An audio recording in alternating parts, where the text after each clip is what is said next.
This morning on BRN, staying in shape in your 50s. Joining me now to discuss this and a lot more, Jill Brown is a certified fitness trainer and nutritionist. Jill, so great to see you. Thanks for joining us in the program this morning.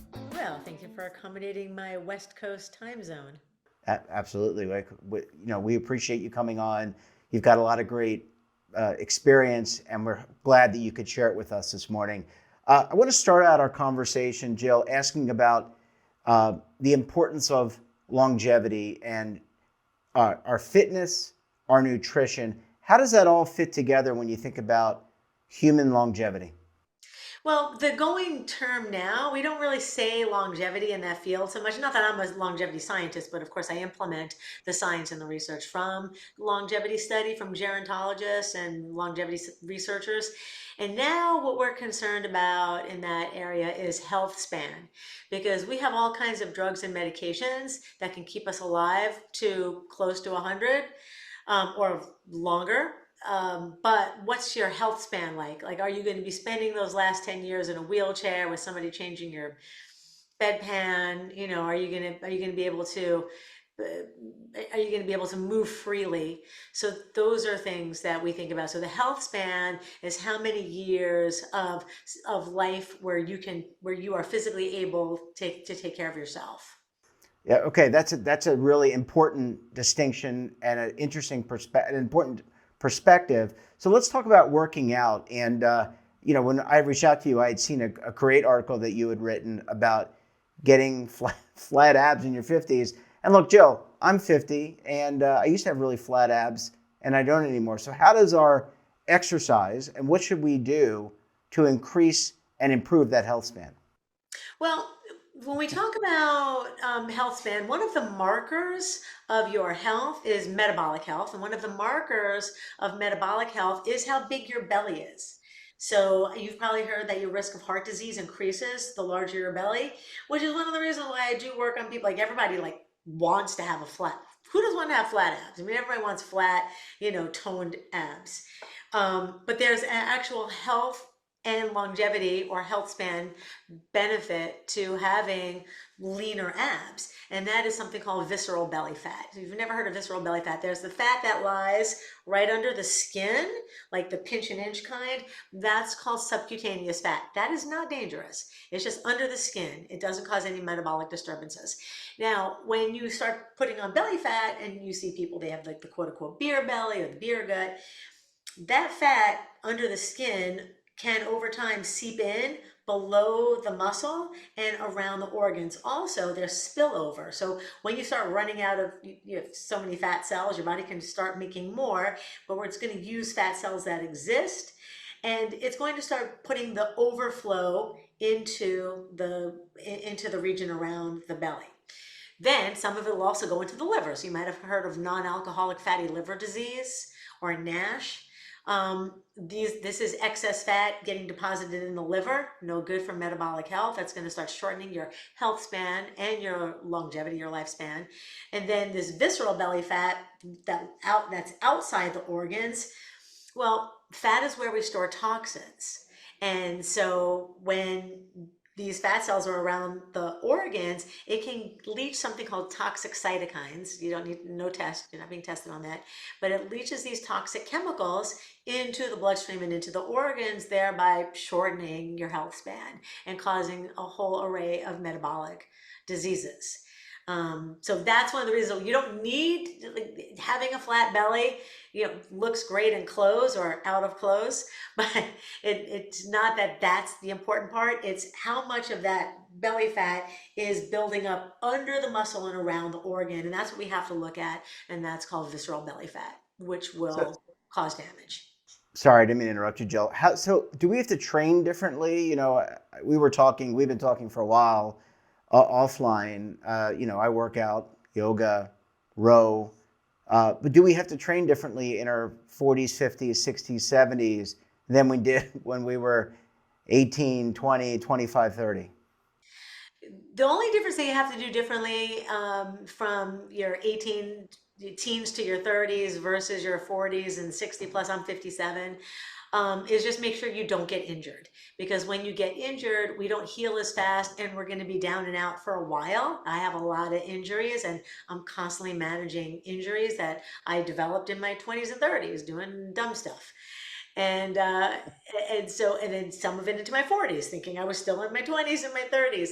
And so we wind up with injuries, and they hold you up, and they will impede your fitness level later on, because the more pain that you're in, joint pain, back pain, all of this stuff is going to make you exercise less. And the less you exercise, well, exercise is the number one longevity drug that scientists have ever found. There's not one single drug that you can put all the money in the world. You can be Brian Johnson, you can be spending gazillions of dollars on drugs.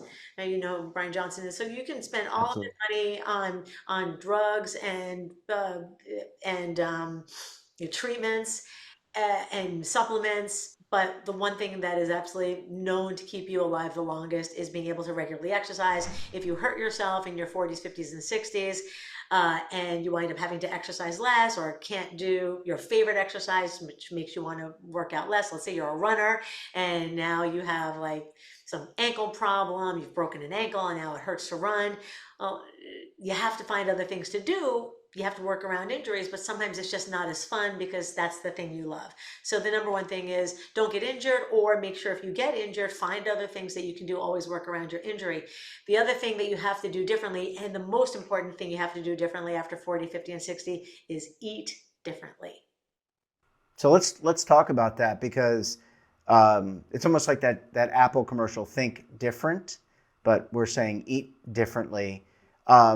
I don't know where I was going with that. It doesn't really matter. How do we need to? What kind of nutrition? What kind of sustenance do we need in order to invigorate the body, repair the body overnight? Well, we can't repair overnight. The best we can do is get a lot of sleep. So, number one, if you're exercising and eating right, you're still going to be putting your body at risk and at a deficit to your ultimate to optimal health if you're not getting enough sleep. That's where I struggle the most. Since I was a kid, I've just genetically never been a good sleeper ever. Me So, too. Me too. yeah, so we've definitely shortened our lifespan because of that. Like people who don't like, so with I've tried to compensate with that with all of the exercise. Like maybe that will offset the years of sleep that I haven't gotten. We'll find out one day. That's true. That's true. We'll find out one day. On my last day before, I'm like, I Should have slept more. wish I Should had have slept slept more. more, Joe. I'm But already in, saying in that. but But in that's terms of nutrition, sorry. Yeah, well, sleep is key because your body's repairing cells while you're sleeping, including your brain, which hopefully you've done something on brain health, or maybe that'll be a future podcast for you. So we need more protein as we get older. Our bodies become something called anabolic resistance. That's just a fancy way of saying it's harder to build muscle and it's harder to heal. So it's harder to grow fresh muscle, and all the while, we're losing muscle as we age. Mm. So, for people who don't exercise, you're losing muscle way faster than you're building new muscle. For people who exercise, we're still losing muscle faster than we're able to rebuild it as we age. This really gets prominent at around 50, and then exponentially prominent in your 60s, and then muscle growth kind of falls off a cliff after 70. So we're just trying to hang on to what we've built over the years. um, so sleep is important in getting extra protein. So there's a formula for how much protein you need. Bare minimum, if you don't work out, is 1.2 grams per kilogram of body weight.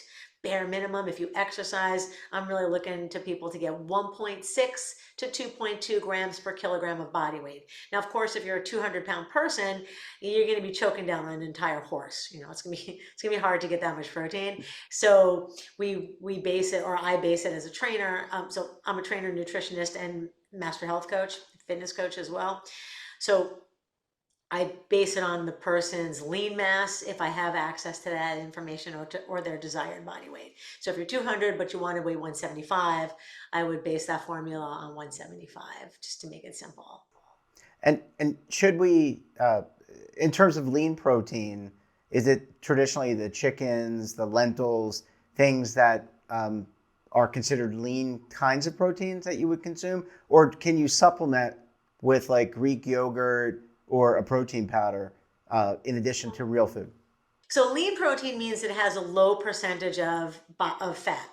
So something that would be high fat would be red meat, would have plenty of protein, but it also has quite a bit of fat, especially if you're having Hmm. something like a hamburger. If you're having um, turkey or chicken, are you having the dark meat or the white meat? The white meat is going to have almost no saturated fat, whereas the dark meat is going to have a much larger percentage of saturated fat. So lean meats are chicken breast, turkey breast, and then we go into the other healthy fats, which are going to be eggs, whey protein, as you said, low fat or non fat Greek yogurt, low fat or non fat cottage cheese, and these are dairy proteins. And then you also have the options of beans like lentils, like you said, or soybeans have even higher amount of protein. Where it gets a little bit tricky for people who want to be more plant based is that if we're looking at peanut butter, which is technically a bean, peanuts are a legume, like a soybean.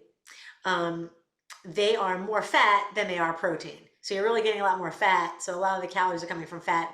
There's gonna be this much fat, this much protein. If you're looking at legumes, then or lentils, then we're looking at mostly carbohydrate. They're this much carbohydrate and this much protein. So if you're vegetarian, then we talk about soybeans, lentils, other types of beans, and quinoa is another one, uh, and peanut butter or peanuts, which is a And I'm sorry to interrupt you, Jill. And in terms of carbs, do we need to? I'm thinking about those flat abs that I had in my 40s and into my early 50s, and now they're not really flat anymore, unfortunately. But do we cut out? Is it okay to eat, for example, brown rice? We know that processed foods are just bad. Eliminate processed foods. But what about things like brown rice? I mean, can you still eat some of the things that we like in terms of carbs? well, carbs don't cause belly fat. Too many calories cause belly fat. So if you're gaining weight, it's because you're taking in more calories than you're burning. So whether that fat is coming onto your arm, onto your face, onto your butt, onto your abs, if fat is increasing, if the scale is going up and your clothes are getting tighter, it doesn't matter if it was because you ate too much carbohydrates or too much fat. It was too many calories, period. Now, protein is a slightly different exception. It is much harder to store fat from protein. Your body wants to use it for things, for muscle protein synthesis. So your body wants to use that protein. So it's loath to store the protein as fat. But if it has to, if you've eaten 5 Big Macs, it's going to take that. It's going to take that. I don't need this extra protein, and it'll store that. It will tend to store that as fat, but it's going to want to use the protein. So when people think back in the 80s and 90s, we used to think fat makes us fat, and that's true because fat has a lot of calories. But Yeah. then we learned, oh well, let's not eat fat and let's all eat carbs and sugar, and oh well, guess what? That makes us fat too. And what was making people fat is the fact that they were just eating too many calories. They're like, well, I'm not eating fat anymore, so I'm going to double up my amount of calories that I'm eating from carbohydrates. I'm going to eat twice as much pasta, twice as much fruit, twice as much whatever, beans. Then they go, oh, now I can't eat that anymore. So now I have to go back to fat. Now we've got people going on the keto diet and they're losing weight. One of the reasons why they're losing weight when they do the keto diet is half of that is water in the beginning. Yeah. So they think they're losing fat, but they're losing water weight. And then if weight continues, and you see like a big result in the beginning, you see 10 pounds come off, most of that's water. And then you see the scale not moving anymore after that. That's because you're still eating too many calories. It's really easy to overeat calories from fat because every gram of fat has more than twice the amount of calories as every gram of carbohydrate. So if I'm weighing on the scale, if this weighs the same of fat and carbohydrates on the scale, this would be how many calories are from fat, and this would be how many calories are from carbs. Um, Uh, yeah, go Go ahead. ahead. I'm sorry. Yeah, Finish your I thought. was so I was just explaining that it's the fact what was causing us to gain weight and gain fat is just the fact that we're just overeating. We're just like, wow, Yeah. I can eat all the carbs in the world, and then we overeat them. Oh, I'm just going to eat fat because I'm on the keto diet, and people still overeat them. That's why people lose a bunch of weight in the beginning, and then they stop because they saw the water weight loss, like, ooh, this is working, and then it stops because they haven't adjusted the calories. As we get older, our metabolisms are getting slower because we have less muscle. Like I said, we build muscle slower, we lose muscle faster, our metabolism slow down. So if you're trying to eat the way you did in your 30s, in your 40s, 50s, and 60s, you're going to be gaining weight. Well said. Jill, my last question to you is about mental health. How important is mental health to our health span, and how does diet and exercise relate to that? Well, I'm not an expert in mental health, or else I wouldn't. Well, I guess maybe I will ask my therapist how much I know about mental health. Yeah. Um, so, uh, exercise and diet play a huge role in mental health. That's why they're studying certain nutritional supplements on cognitive health, cognitive health, like staving off cognitive decline, like staving off dementia. So they're looking at a lot of supplements in that area. But we know once again, because when people have poor mental health, they tend to have a poor quality of life. And when they have a poor quality of life, they're making bad food choices, bad relationship choices. They're not sleeping enough. So when you're depressed, you don't sleep well. When you have too much mental and emotional stress, you also don't sleep well, and that disrupts a whole bunch of hormones that cause you to overeat. You've all heard of stress eating or depression eating, and that causes us to gain more weight. So the people who exercise more tend to have better, not everyone, some people use exercise as their medication. That's my that's my antidepressant. Exercise is my Zoloft. And but it does help with brain chemistry a lot. When you exercise, you feel better. You get more feel-good hormones and neurotransmitters like dopamine and serotonin, and then it helps you eat healthier. So there's a whole cascade when you're in a poor state of mental health, where it affects fat storing hormones, it affects your sleep quality, it affects your ability to make good decisions for yourself, and then we wind up on on a downward slant.